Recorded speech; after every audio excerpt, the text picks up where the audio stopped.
Hello everyone, welcome to kitchmore. Today we're diving into our very first topic for English 7 Quarter 1.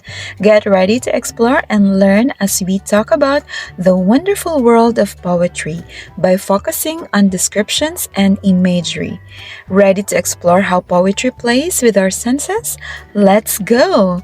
So here is our learning competency. We have analyzed literary text as expressions of individual or communal values within. Literary texts are stories, poems, or plays that can communicate deep ideas, lessons, and emotions. They often reflect the values of individuals or communities, whether it's something important to a family or a shared belief in a society. Now that we've established that, let's see how descriptions and imagery help express these values. Before we dive into today's lesson, let's start with a little imagination exercise.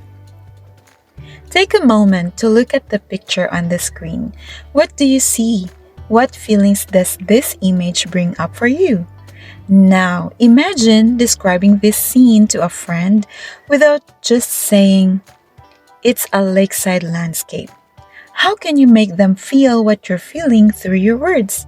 This is what we'll be learning about today, using descriptions and imagery in poetry to express emotions, ideas, or even values. What is literature? Literature is like a window into different worlds. It includes all forms of written or spoken expression, poems, stories, essays, and plays that help us explore feelings, cultures, and ideas. It connects us to each other across time and place. So, what are the four types of literature? First, we have poetry. Poetry is a creative writing that often uses rhythmic and stylistic devices. Poetry is when you get creative with words, using rhythm and cool styles to show your feelings or tell a story. Then we have fiction. Fiction is an example of a prose. Fiction is all about made-up stories like the ones in novels or short stories where everything like characters and events come from imagination. Then let's have non-fiction. It's also an example of prose. Non-fiction is talking about real stuff. It's when we write about true events, people, or things like in essays or biographies. Then we have drama. Drama is a play written to be performed on stage. It is a writing that's meant to be acted out, like plays you watch on stage where actors speak and move to tell the story. Now, from all those types of literature, we will dig deeper with poetry. Let's have this short activity. Think of an object that's special to you. Maybe a toy, a book, or a food. Now think, what does it look like? What sounds are around it? How does it feel or smell? What emotion do you connect to it? This will help you prepare to understand how poets use the senses in their writing. So this time, let's talk about what is poetry. Poetry is a literary form that uses rhythm, imagery, and emotion. Poetry is more than just rhyming words. It's a creative way to share feelings, stories, and ideas.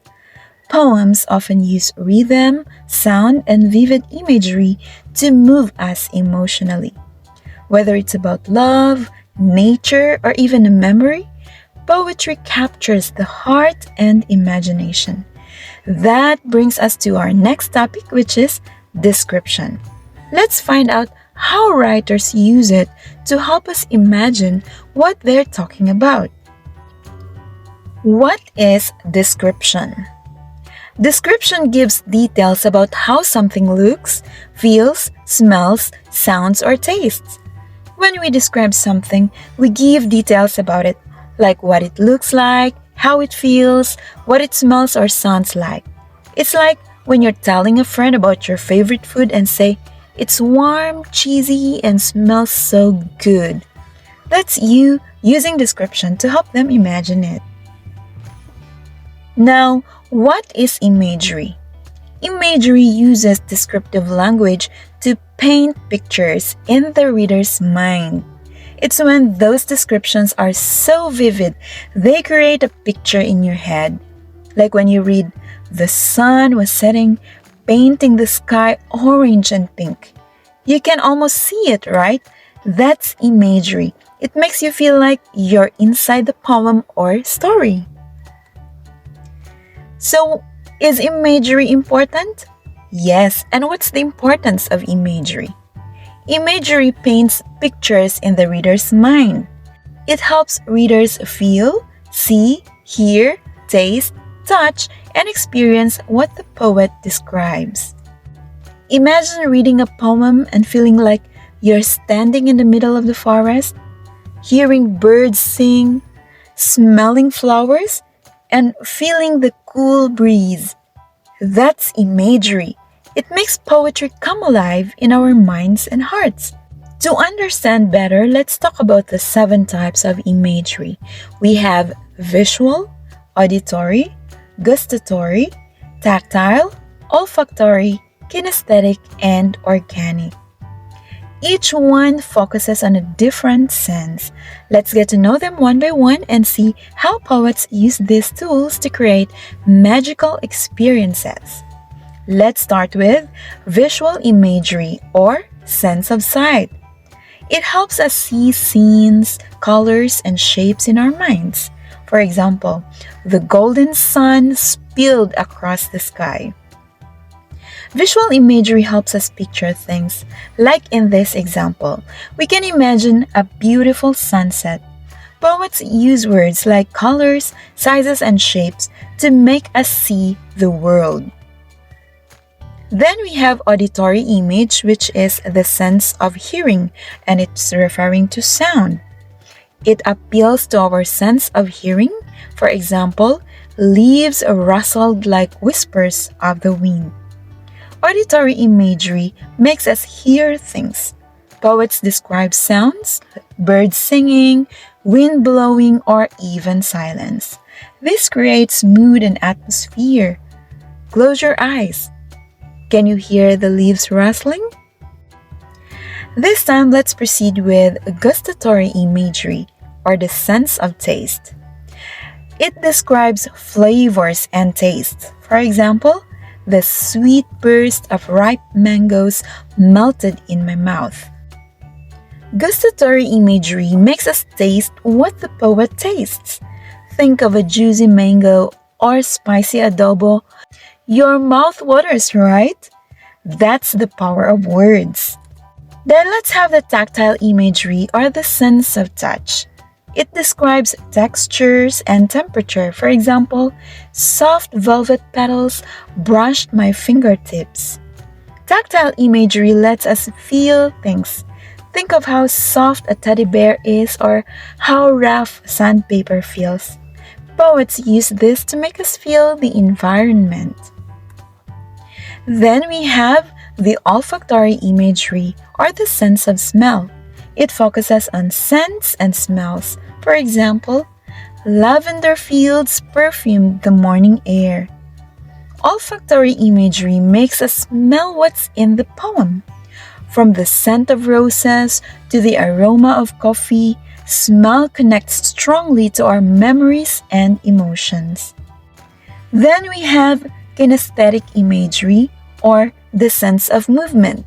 It describes movement and physical activity.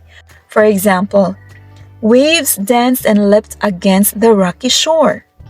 Kinesthetic imagery brings action to life. It helps us feel movement like running, flying, or the waves dancing.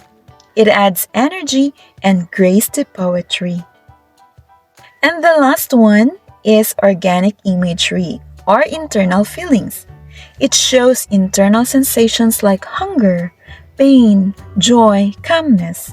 For example, warmth spread through my chest like sunlight. Organic imagery describes what's happening inside us, our emotions, hunger, peace, or fear. It helps readers connect with the poet on a deep human level. Now, this time, finally, our lesson has ended, and I want to congratulate you for a job well done. Let's do a quick recap. We explored 7 types of imagery. Each one connects with a different sense. Imagery is what makes a poetry powerful and personal. Now tell me, which type of imagery do you use the most when writing? Or which one speaks to you the most when you read a poem? Alright, you may just write your answer in the comment section below. Thank you so much for joining us on this beautiful journey through poetry and imagery. If you enjoyed this lesson, don't forget to like, comment, and share it with your classmates and friends. And of course, subscribe for more fun and inspiring lessons. See you next time. Bye!